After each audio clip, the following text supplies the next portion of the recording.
Farm for Profit podcast. Take a listen, have a blast. Farm for Profit podcast. Learn about farming while having a laugh. Farm for Profit podcast. We need like a little cooler in the middle, and that little take that little That's what center you need. section out. Yeah, That would be sweet. You need the cooler to put it where you can put it right in Ooh, there. yeah. and Dang like it. the toolbar over there. Where, Yeah. Yep. Yeah. Yep. We Glidden. could do that. Is that Glidden? No, it's Peyton. Jefferson Peyton. Peyton. So this was a custom table that we had a young kid in FFA make. This tree was an ash tree that fell down at the church down the road in the derecho, and they milled it and then had a bunch in their woodworking shop. And, Did a nice job. and they made this, and then that second piece over there can actually come And it's like a big roll board up table. to it and then be like a big old board meeting. And then we can take this piece out. We haven't done it yet, but for sponsors, give them the dimensions. You can make a little pyramid Pop or up, put yeah. something in there. So, and eventually we'll have like a camera from the ceiling looking down. All that. This is still like not set up how we want it yet, but Yeah, this is going to be awesome. But listeners, welcome into our studio. This is a mid-afternoon beer break for us. We're going to have a little bit of fun getting to know some people a little bit better that we're excited to get to know a little bit better. it feels good because we're actually having a Farm for Fun show on a Friday afternoon Yeah. when happy hour should be. Because normally it's like Tanner, like, all right, 8 a.m. Monday, 8 a.m., let's let's go do it. Farm for Let's Fun. do the guest's available, and then they look at you funny when you crack a beer. You're like, we're on a different time zone. Don't worry about it. Yeah. Not a big deal. Corey, you know these people a little bit better than I do. the typical just going off of notes. You think you can get a proper introduction? I can try an introduction. I mean, I didn't prepare one, but yeah, Just let got her me go. some. Let her ride. All right. We need a nap. Clean up on aisle one. Yeah. Today on the Farm for Fun show, we are back in studio with a couple guests that we've already had on a show, and I don't know if that show is going to come out before or after this. Tanner, you might have to help me out. Anyway, these guys are fellow Cyclones. They're well-traveled throughout the world. They're serial entrepreneurs. And we're going to dig into their stories and see how they got to this point, because the path we learned in the last show, it has been amazing. So please welcome from Boa Safra, Tyler Bruch and Bryce Irlbeck. Yeah. All Very right. good. Irlbeck with an E or an I? IRLBECK. Correct. Boom. You I didn't made- even need. You made that up. And I should say, you're the third brother that I never knew existed. I've dealt with your two other brothers. Definitely saved the best for the last. Is there three or is there any more? Am I There's missing? actually 4 brothers. There's 4. Yeah. What? Okay, so we have some more shows to do. Well, we still haven't talked to. He works for the forestry department, and he's not really involved in direct ag, but he has some good stories about getting chased by grizzlies, so Really? probably could be on. Okay, so yeah, I've worked with Lance and Justin Brook on the Maya Cornhead sides of things. That's right. And then they kind of turned us on to you and was like, hey, you talked to That's right. my We got brother, Tyler. turned on. Well, not in that way. But That was an interesting show at the Husker Harvest Days. Yes. Was that where we were? Yeah, with Justin. Yep. So, and that got a lot of views talking about his time farming in Ukraine and Canada and all over the place. And sounds like you guys kind of have a little bit of a similar trajectory after college. Yeah. You know, we all grew up on the same farm and did everything every farm kid did growing up, and went to college and got some unique opportunities to go do things after college that others did not do, and we did, and got a chance to kind of go around the world. We've done ag in a lot of places and a lot of spots. Spent a ton of time in South America, all over Africa, Middle East, and then different places and different projects here in the United States that were kind of one-offs because of our experience other places that we were kind of, somebody went to the bullpen and they needed somebody to come in and help on an issue or a project, and we had some experience in life under our belt to go do that. So we've had the opportunity to do that, and now our farming operation in Nebraska where we reside, Cyclone Farms. When we set up the entity, because the untimely passing of my father-in-law, he passed away at 59 with a heart attack, fell over dead. And that was kind of the beginning of some of the stuff we were doing abroad, a kind of a transformation back. And amazingly, when you set up an entity in the state of Nebraska, there's no Cyclone fans at all in the state. So we're like, we're going for Cyclone Farms because we I love both, that. my wife and I met at Iowa State. So that's our farming operation there. And that's a 3,000 acre certified organic farming operation. And it's been a pretty cool experience. So why organic? Just for the money? So when you spend a lot of time in other places around the world, if you want to go see, in my opinion, when it comes to agriculture, if you want to be a low-cost producer, there can only be one. There can only be one Walmart. You can't have 5. And so when you go to some place like Brazil and you see guys that, as a family, farm 1 million acres and they're double cropping and they're doing it on ground that they bought for $300 an acre, they can gut out lower prices than anybody here right now in the U.S. can, and for a lot longer, right? So it opened our eyes to volume farming. Here in the U.S., you might think a guy farming 3,000 acres is a decent-sized farmer, or 10 or 15 or 20 or 30. And then you go see guys that farm 80,000, and it's like their side gig because that's just how big it is, right? That blows my mind. They'll have schools and hospitals, and everybody will live on the farm. That's how big these operations are. I mean, They're running their own country. essentially, Yes. they have a GDP probably bigger than some countries. Wow. Yeah. I've got really good friends that are some of the largest farmers in the world, and they buy John Deere equipment in packs of 300. I mean, I got 300 pack of tractors.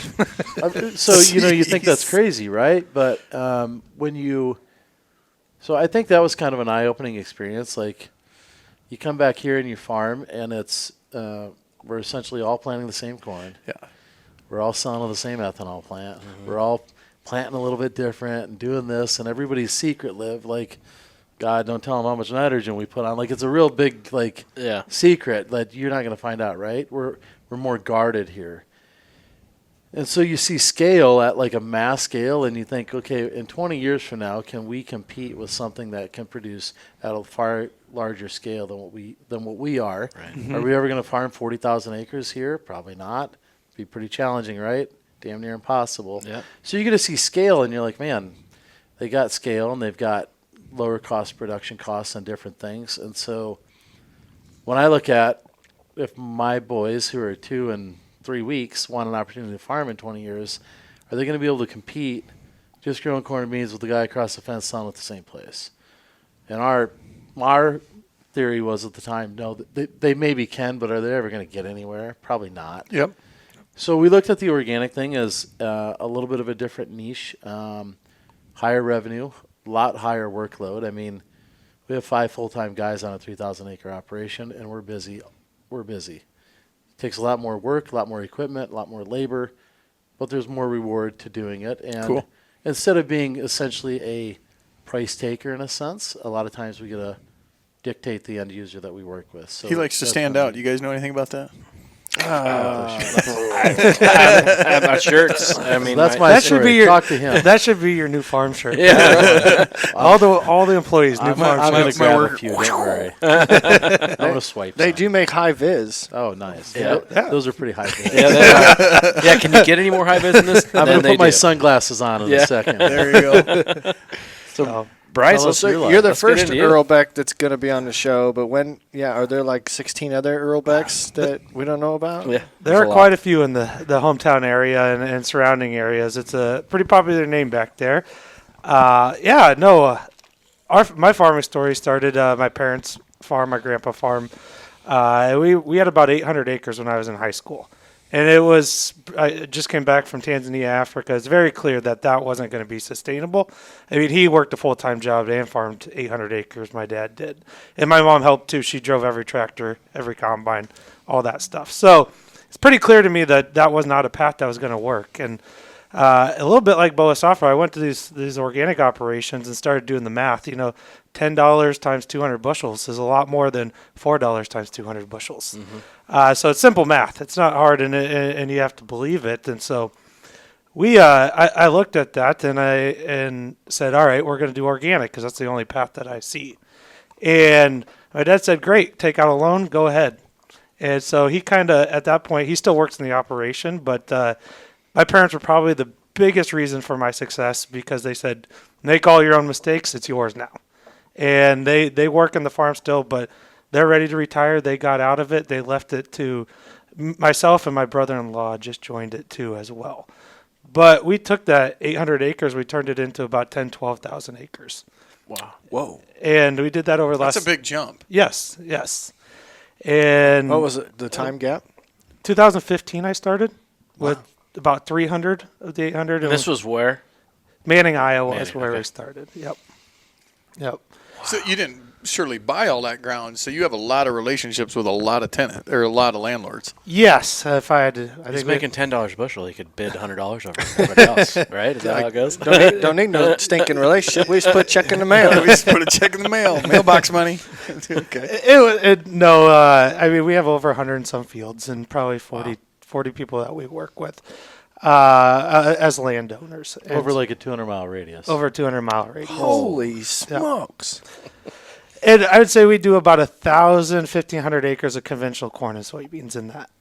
And that will probably all be gone next year. We'll get there. I want to know how you scaled it because there's a million listeners we have that want to do that. One sitting in the room. Yes. First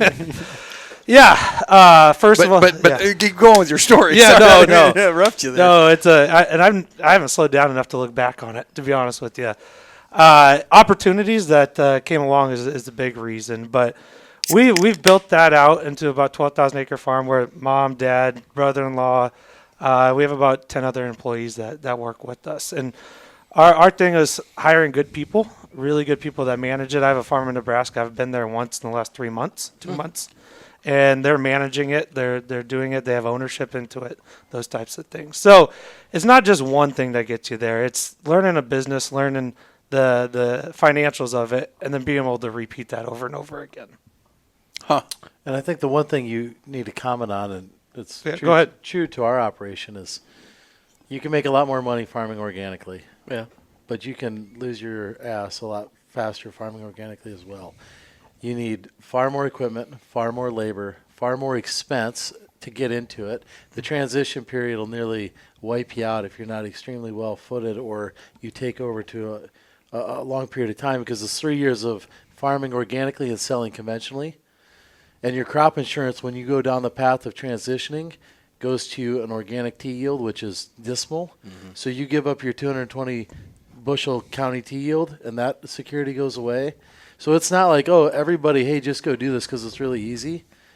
There's probably far more people that go down the path and end up going broke trying to get there because it's not easy. And then you start you have a poor yield, or you have weeds get away from you because it rains too much. It's not like, hey, go down this path. It's really easy. And I'm not saying that because I don't want anybody else to go do it. Hey, Yeah. strength in numbers.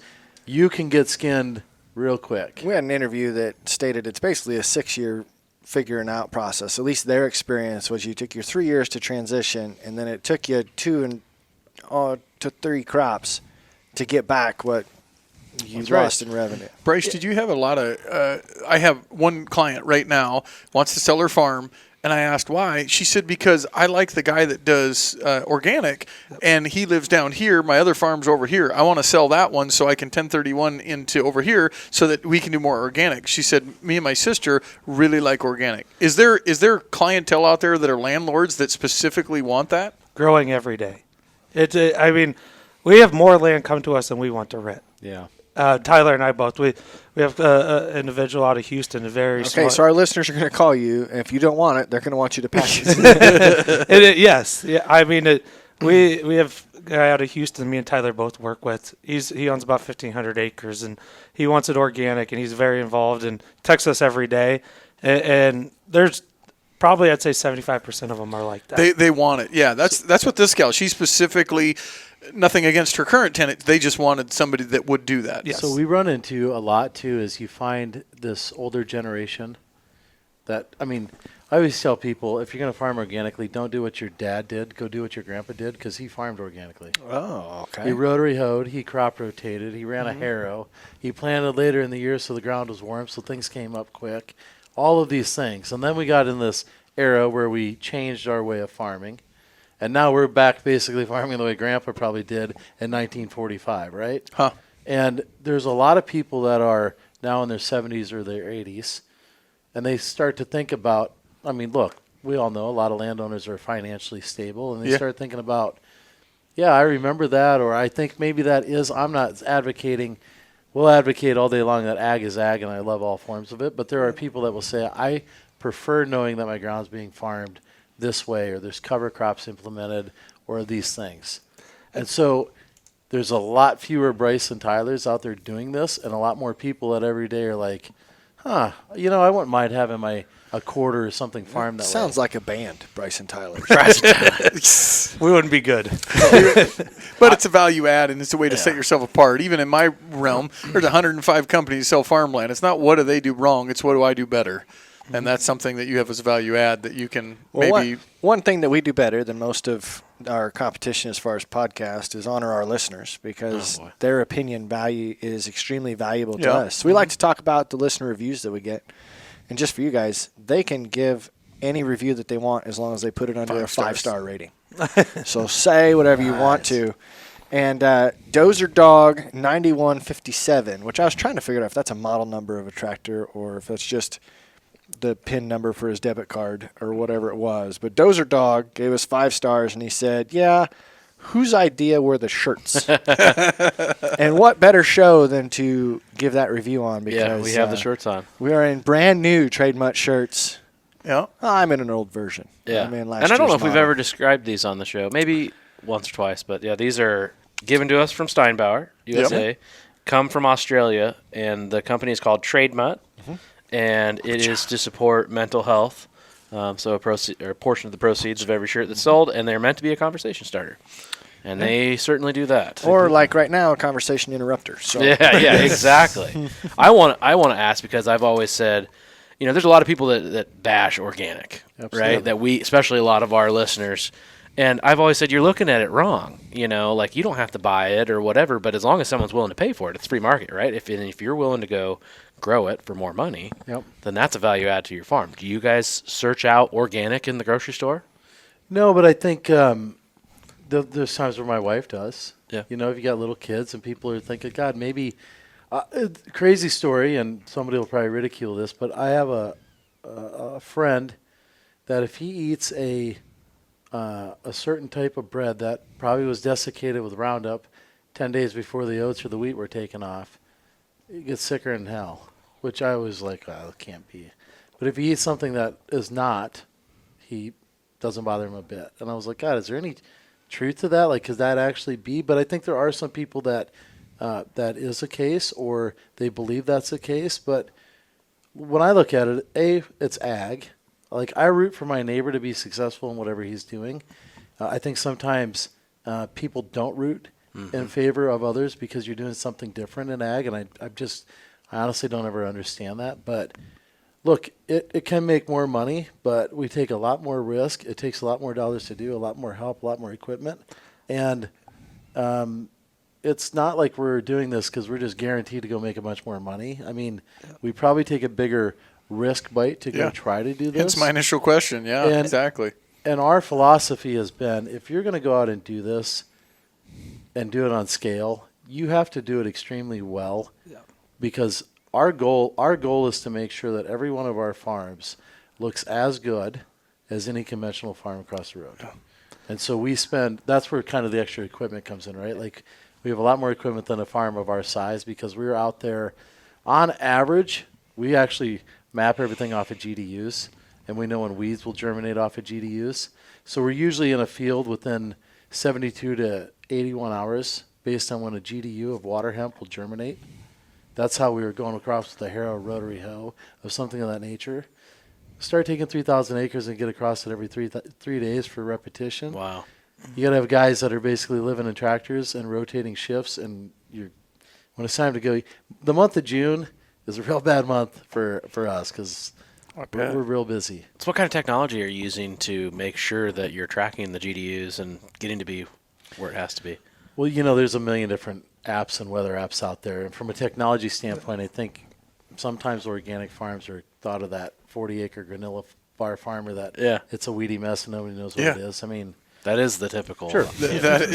Everything we're running is John Deere. RTK. I do want to be the chief tractor officer, Brock Purdy. Yeah, me too. Get in line. I already gave up on that because I know there's going to be a lot of contestants. Yeah. I just want to review all the applications. There you go. So we're running all RTK, everything from that standpoint. The latest and greatest technology, because honestly we can afford to have the latest and greatest technology because it's dollar ad if we do a better job and get an extra 4 bushels of corn. Like we can afford to have some other niceties. So it's not when you go from a paradigm. If you're farming 40 acres, you're probably farming with older, more antiquated equipment. If you get into the scale standpoint, John Deere loves you. Yeah, they do. They love you more. Yeah, if you're farming organic and you're a John Deere salesman, go visit Organic Farmer. When you buy 300 tractors at a time, say the average price is $500 for one of us, how low can they get? Are we on NDA? Just say a percentage. You don't have to say. I mean, like they've obviously volume. sure. We're pays in all. not buying 300. Right. Just so you know. Prices. He's 264. No, but I mean, that gets into a good point. The scalability thing, even in organic, we're seeing that now. Scalability is a huge factor for BTOs. There's a huge cost savings that a lot of people wouldn't believe if you told them. Mm-hmm. Right. To everything from fuel to tractors to tires to irrigation to fertilizer to seed, all of that stuff. There is a huge savings. Yeah, if I can buy a semi-load of tires and not have to sell 4 tires to each individual tractor guy, And you better not have to touch it. that? Yeah, Because more than likely that guy's got a shop foreman with his own tire machine. He just needs the inventory. That's right. Yep. Yeah, so you look back at what scale actually means in agriculture, and I think, as we said, it can get distorted here. Like 3,000 acres is good operation, or 5 or 6, and then you see scale, and you're like, all right, so what we're doing is not essentially scale when you compare apples to apples. And I'm not downrating, I'm not saying that farming here is less than what somebody's farming in South America, et cetera. But it comes down to a scale standpoint. Who can be a low-cost producer longer? So how did you guys meet? Do you remember? At one time. sounds like a good story. Tijuana. No. I do. Good. I'll tell it. Good. I'll tell it. He's got a smile on his face. It's not actually a bad story. It's like the wife asking, "You remember our first date?" Yeah. I was dating this other girl. And it was about 2 hours before Justin's wedding. Oh, That's right. And we had a business meeting to start Agri-secure, the business that we sold to FBN. That's right. 2 hours before Justin was literally putting on his suit, and that's when we first. I was in the wedding. I actually wore my suit to the meeting. Yeah. He's like, where are you? show And off. I'm like, oh, I got a meeting. I was the best dressed at the meeting by far. That was the best dress. That's right. Yeah. We had talked, though, prior to that because we were kind of both going down this organic pathway, and we had a belief that part of the problem, too, are organic. Farmers don't exactly love paperwork. Organic is a lot of paperwork. I mean, tractor logs, audit logs, USDA auditors. I mean, it is not – you can't just kind of half-ass that. There's a lot to it. And so we were like, there might be a way to try to digitize and professionalize this. So if you do want to become organic and you don't want to deal with the paperwork, we can have somebody deal with that for you so all your ducks are in a row, and you can focus on farming, which you probably want to focus on, but not the paperwork side. Correct. That was the guys of the business, and that's what we started. And we got a lot of customers, still have a lot. Still running. We actually Still- bought it back from FBN because they decided they didn't want to be in that business. a lot of people are buying things back. I was gonna say, is FBN gonna be there after a while? We just had this conversation about companies moving. Yeah. Yeah. But I mean, the size and scale of the organic industry is so small. I'm probably going to be wrong, but last time I looked, there's about 150 organic farmers in Iowa. It's probably at 300-400 now. Don't get me wrong. Yeah. I bet you that's a hootin' conference. It is. There's ponytails and there's Oh, man. Band buns. yeah. They probably, yeah. But the interesting thing Ukuleles. Oh, wait, about that's the not- organic space is there's no secret sauce. Everybody tells everybody everything. That's the biggest. That is the neatest thing about what's I would say when you get into the club. I could call up Tanner and be like, "Dude, I'm thinking about doing this. What do you think?" And you'll tell me, "Hey, it works great, but do it this way, that way, or that way. Don't do it this way. Don't do it that way." If you called up your neighbor and said, "Hey, what'd you put out for pre?" You'd be like, "Oh, I don't know. I'm not telling you." You know, Yeah. it's like it's Oh, more it's something secretive. the elevator gave me. Yeah, I don't know. I'm not sure what I planted over there. So there's kind of a community of people like trying to lift the next person up and help you because there's not like a lot of people you can go to and get that advice from. It's not It's definitely not easy either. So that is the fun part about it is you get to network with other folks and learn different things that work. We need an work, offshoot, the organic farming podcast. There you go. It The would real be- organic. The real, Yeah. The farm for 4 times your profit. the faller for 4 times, you 4x now. Yeah. But- So both of you got successful farms, and you're very busy there. But you're not wearing your farm's logo. You're wearing Boa Safra on your coat. Like, why more? You want me to go? Sure. I think one of the things that I learned building businesses is helped on the farming side. So my parents, again, I go back to them. They kind of set the stage for me. It was never about them telling me what to do. It was about them saying, do it and figure it out. And that kind of stuck with me. So on the farming side, all the people that work for us, that's how they're expected to think. It's not, oh, I'm going to be over your shoulder. Yeah, we're going to make mistakes. Yes, we're going to do things wrong, but then you're going to learn. And so our farming operation right now really just runs. It goes, people make decisions, and they're incentivized to be as good as possible. So I think that's our angle. Yeah, the other thing to that is that it's been really great for us is we have a five-man team that are fantastic young guys that grew up on farms or came up in the ag industry, but were never going to get the opportunity to probably go home and run their own farm.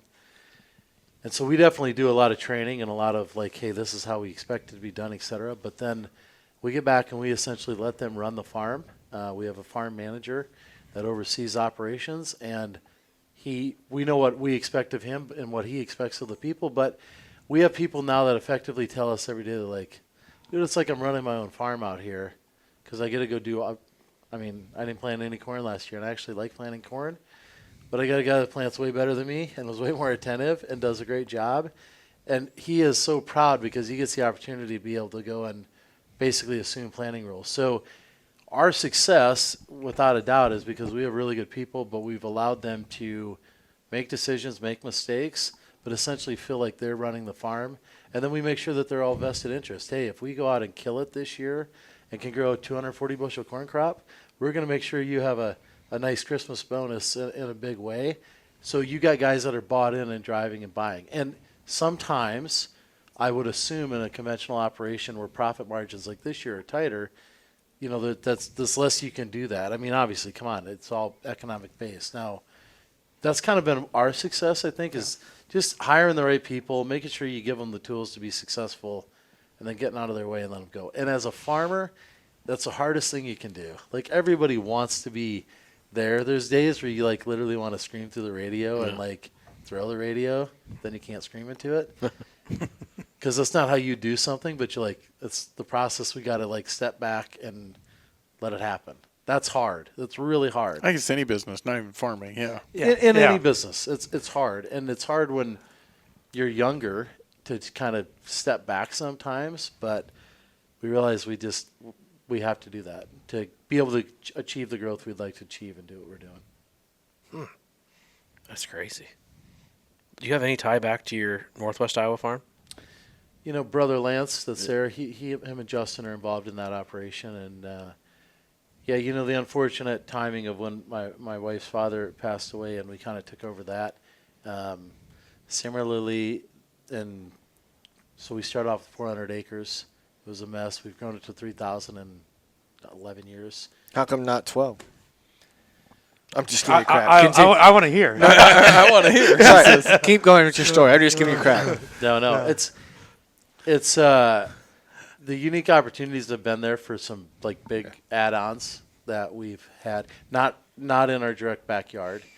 And we've done some other things in different regions where you go out and grab a big swath, but at some point you gotta be able to manage your growth just like anything. And we're like, look, this is a long-term play. Like we'll grow there over time. And It's a very good point, though. yeah, and not bragging on that to Bryce, but Bryce does have more alfalfa in his rotation. So that's where I was going to go. Is Alfalfa's a five crop harvest per year, and it's your weed management's a lot more controlled. So he's got a unique situation that you could talk about with his alfalfa that we do not, and that's the difference. If we had that, it'd be a different. Well, you're in cattle country We'll get to too. that, but now I want you to finish your answer that you were giving about your involvement in the Northwest Iowa farm. You said the timing of Yeah, once we came over there, Justin and Lance were on that, and we were dug in on surviving an operation, going through an estate and things of that, which we all know how those turn out, can be ugly. And we kind of dug in, and we were still managing and consulting on an 11,000-acre farm in Florida that we had gone in to consult on and ended up turning into the operations of it. And we had 17 full-time employees, and we managed that process from start to finish. 11,000 acres, double-planted corn silage a year, all harvested for the dairies. So we had that going on at the same time we took over that. So we were kind of balancing growth in one place and running a large operation on the other place that we were tied into. So it's just managing what you can all get done in a day. Yeah. 11,000 acres of, so 22,000 acres of corn silage a year. Yeah. Basically. Yeah, we started planting the day after the Super Bowl, try to be done harvested by the 1st of July, and start planting typically on Labor Day, and try to be done by the 1st of January. How did you even get into that? You went to South America and then all that. Yeah. You know, as you guys all know, when you get into the bigger ag picture, there's not a lot of people experience that have done different things, and some folks came to us and said, hey, we bought a property, we need somebody to come and consult on the ops side.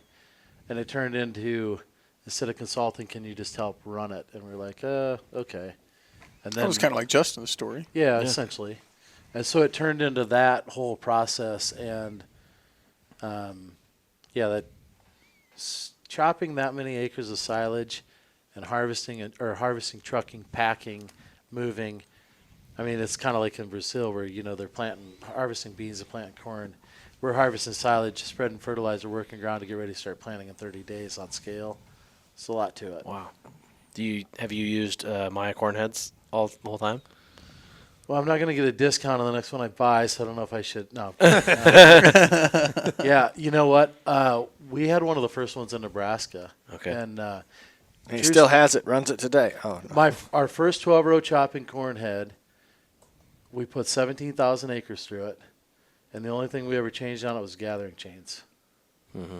We never and the choppers on it. We never took a gearbox out of it, which people like take gearbox out of corn heads often. 17,000 acres on a chopping, and we have irrigated tall corn. I mean, it pulls Healthy, hard. yeah. It's green. Never did replace a gearbox. So I will say that they're good to 17,000 acres on a gearbox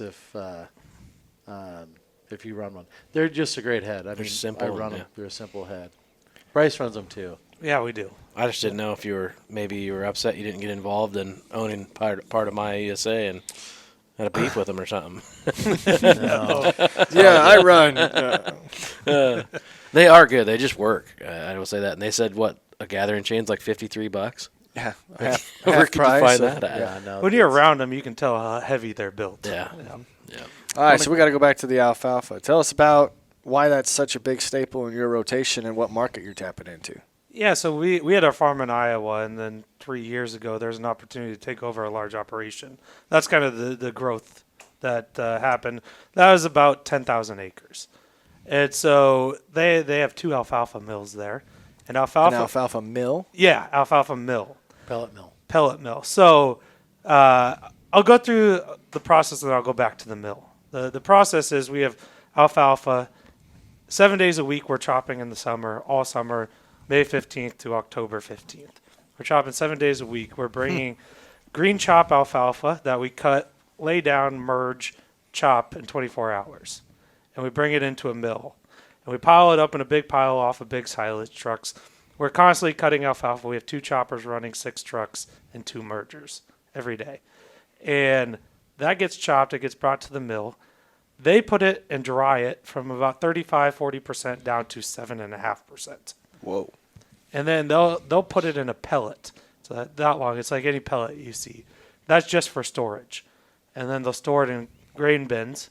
And then that alfalfa usually doesn't go to any agriculture of dairy or anything like that. That goes to dog food, human food, deer food, all that type of stuff. They'll regrind it, and people use it in their formulations. Like rabbits and Rabbits, gerbils, all that stuff. So we usually do 20 to 25,000 tons of alfalfa a year that way. I didn't realize there was alfalfa and dog food. Yeah. It's a protein base of dog food. Used to be the number one feed additive for chickens. Yep. Until methionine. Methionine. Fresh alfalfa is a delicious addition to sandwiches and salads. Those are Sprouts. Yep. Alfalfa So what does your alfalfa pellets go in for human food? So a lot of those protein drinks, Oh. the base protein. Yep. Is it considered a whey? Yeah. Whey protein? Yeah, there's some people that, there's a market out there for just plant proteins or animal proteins. And so usually that alfalfa protein, and it's not a huge market in per se, but that alfalfa protein will replace some of those. So why is Iowa better for alfalfa? Just because the rainy season, or why doesn't it work with your operation in Nebraska? We don't anything like silage or alfalfa like that is logistics.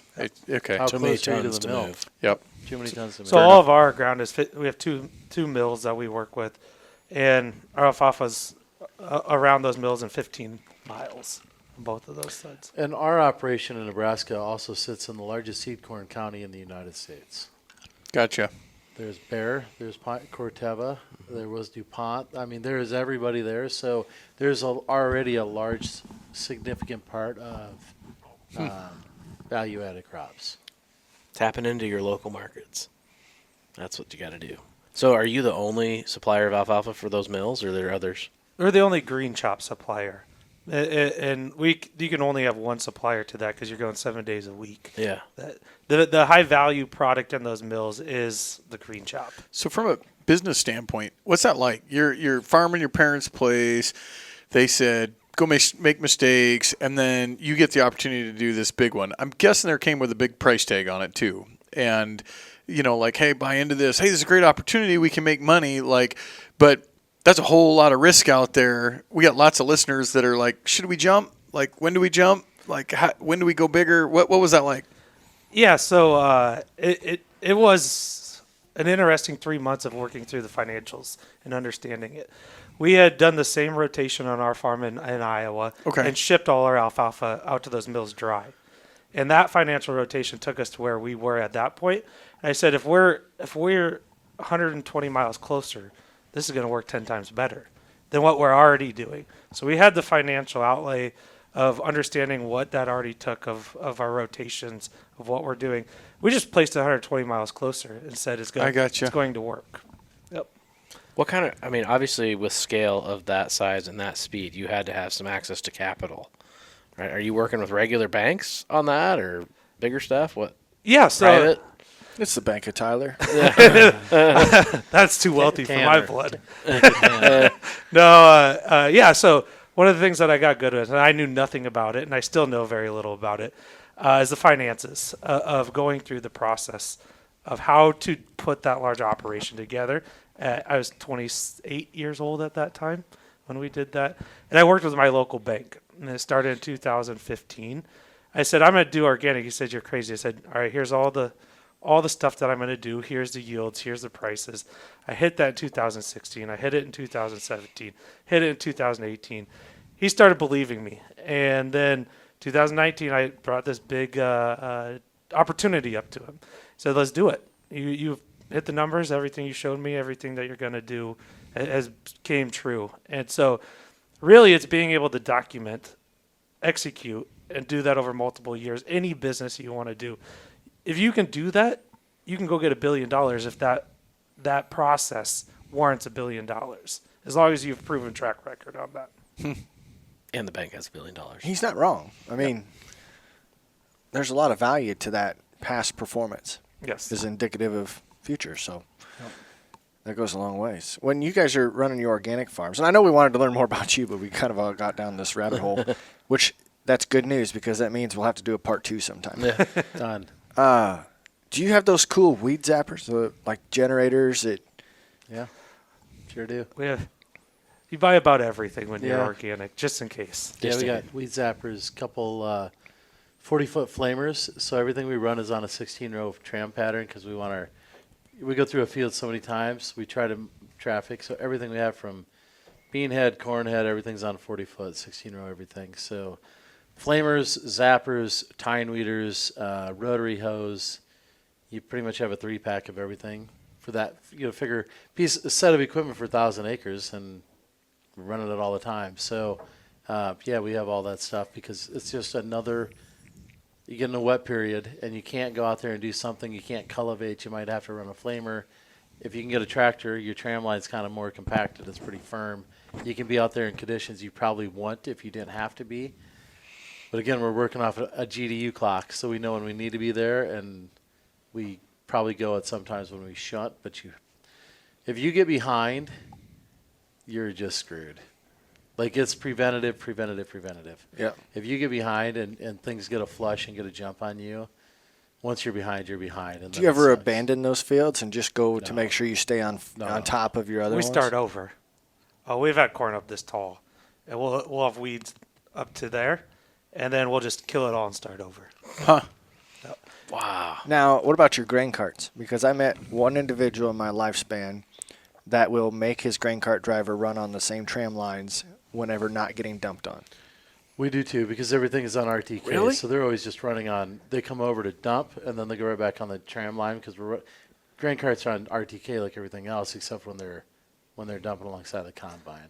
You got to picture Tyler's area. He has the most perfect farm ground that you can have. 160 No, it's flat. It's square. pretty flat square. It's all irrigated. But yeah, we definitely do that because I didn't expect you to answer yes. yeah, we want to monitor. I want to be able to go out with an inline ripper and rip my tram lines, but know that the ground over here never got a wheel track on it all year. I don't need to go rip that. So we go out and inline rip with our tram lines out, but we know that the only compaction we should have had in theory through the field is only where our tram lines were, where our tractors ran. That's why we have everything on a 40-foot center. And we could do that because we're in big square fields. We don't have a lot of hills, a lot of undulations. So are you no-till other than the inline? No-till. Shit. We do tillage like wild. So then you're going to get tire tracks between the tram lines from at least the tillage. You're going to rip it out. Well, I mean, tine weeders and rotary hose, I mean, it's extremely little bit Yeah. of traffic out there. Yeah. The real the misconception, too, is organic. You're doing a lot of tillage and you're doing a lot of these things that are bad. Most of what we're doing is like sub 1 inch. Rotary hose, tine weeders. We're just moving the top a little bit. We're not out there, working. Disturbing everything. Yeah, that's right. So, Huh. Oh, that's such an interesting world. I appreciate the way you guys have been explaining it because we've had organic farmers on before. Just everybody does it different, like you described, but you're all learning from each other. yep, that's right. So you guys farmed, and then you said, well, that wasn't enough. Decided to make a business that helped with your organic side. Mm-hmm. You sold that off, if I remember right, and then maybe you just bought it back, it sounds like. And then you started another business. Is there other businesses we're missing in the middle? Sure, he's got a smelly candle business. No. And he's got No, we have some other things we consult on or help on, things of that nature. But, the other thing sometimes in business is only Elon can do about 17 things and do them all. Yeah, just good. Yeah, really exactly. well. Most people can't. Most people need to do two or three things to try to do it well. So, We failed at a lot too. yeah, I mean, you make mistakes and you learn. That's part of growing up is too. And so we try to, Boa Safra, which is a tax consulting business to help farmers take deductions off their land they're purchased, has been something that we've really spent a lot of time and focus on to get that growth. So it's all about how many hours in a day can you put in and how can you manage those hours to try to get as best output out of them. How about Tanner and I did a show way back, I'm talking 4 years ago, about having side income. Corey, I think it was before you came on the podcast. I don't know, but I think it was in our basement. So that's what's making me think that far back is we talked about what is something that could be profitable on the side. How important, let me word it a different way, how important was your side business to making your farm be successful? Not in our I don't case, it share. I wasn't. don't cross. Yeah, nothing income crosses. over. Yeah. Oh, really? Okay. Everything needs to stand alone, or it's not something you should be focusing on. cut the fat. Huh? Cut the fat. Exactly. Lean it out. If Yep. this can't make money, why would you going to subsidize it with something else that is? Like, It's a hobby. then it's a hobby, and you can do other hobbies that cost a lot less money. So if it can't stand alone, it doesn't really stay around very long. That's good. our thoughts on Fair it. enough. Yeah. But we try to buy farmland and it doesn't stand alone. Yeah. Oh, That's where I'm getting at. but if you get your tax You're deduction, missing. That's right. Yeah. you can get it a little bit closer to I mean, that. there's a lot of I'm years. like, will that stand alone, Corey? I don't think so. I mean, in organic, this is the interesting thing about organic. This is a real secret of why we did it. Everything in ag runs off of the conventional corn and soybean price in the Midwest. Every tire is priced off of it. If soybeans and corn go up, combine tires go up. Every price of John Deere goes up. You run that combine through the field, it costs the same as you run conventional corn or conventional organic corn. I'm just taking more revenue off that per acre every operation. So the normal algorithms you use in ag don't apply to the organic side, if that makes sense. Yeah. Well, gentlemen, that's all the time we have today, and I'm excited for a part 2 because there's so much more to dive into. We didn't even touch. I know, I got stuff. We didn't touch much on the silage operation. We did a little bit, but we didn't go basically outside of the U.S. much. We know that there's some pretty cool pieces to go along with this. We need some wild stories in the middle too. Like it was all like professional. We need some Yeah. after dark. We'll prep After them. dark. Let's do an after dark one. We need an after dark. So let's end with the question right now that we've been asking all of our guests, just to kind of get a parallel. And Dave and Corey, in their infinite wisdom, came up with this one. And it is, what is the best food you've ever had, and where did you get it? So think about that for a second, listeners. Thanks for tuning in to us. Please like, rate, review, and share this with all of your friends. At least 5 people. At least 5 people, Yeah. or send us $5. I really hope nobody sends us $5 and they all just share it. I'd take $5. I'd take 5. It's got to stand on its own. It's just podcast standalone yet? Okay, we're there. All right. We need more than a couple $5. Hey, listeners. $5 from all of our listeners would be a lot of money. That would be kind of we neat. can make You it could buy a happen. farm. Go. Yeah. Ooh, you put me on the spot. Best food. Where'd you get it? Oh, And it can't be the Carrollton. Yeah, it's not that. No. Oh, you know the best food. Do you know? Sure. Go ahead. Well, I want to say it's from Garrett Land and Cattle. I just want to Oh, there you go. Yes. There's a steakhouse in New York called Bobby Van's. Dry-aged beef, and they have dry-aged lamb, which most people didn't grow up ever eating lamb. But in South America, that's something that's kind of a delicacy. And they have dry-aged lamb chops, which are the greatest thing I've ever eaten in my life. So Really? Cool. Wow. that's it. I had to go. This is going to be a period of time. So I was in Africa, and there wasn't a grocery store. There wasn't anything. We ate goat, and we ate rice off the farm, and we ate vegetables that came off the farm too. And I tell you, I never felt better in my life than having that diet of. There is no processed food whatsoever out there. No chips, nothing like that. I'm not saying it's the best food, but it's the best I've ever felt for about 6 months at a time. My wife's a nurse, and she worked with some Africans that would have her over, and I'd go down once in a while, and they'd cook authentic food. Oh, it's so good. Mm-hmm. So good. It is. Justin and I were in Gambia, Africa, and we were starving on this road trip, and we stopped in this little town, and they were cooking goat off a 36-inch disc blade, but they had welded over where the arbor shaft went through, and that was like their pot pan. Yeah. And we found some bread down the street that was probably like 12 days old, and we made like our own subs. Yeah. My wife was like, "You guys are like mentally ill. Like, what are you doing?" And I'm like, "This is the greatest goat meat sub I've ever had." And it was awesome. So, Don't get seafood on the seashore in Zanzibar. yeah. That left me for about 3 months a wreck. Oh, man. I was sick. 3 months. We're going to have to man. remember the Zanzibar kinda- story. Yeah. It's kind of like buying flowers on the side of the road in California. Just don't eat the flowers. Just don't eat. It's been a pleasure. It's a 2-show recording. You guys have been with us all afternoon. Listeners, that means that if you didn't know there was a second show, you got to go find it. There's a lot of value in that. But thank you. I am looking forward to doing this again. Cool.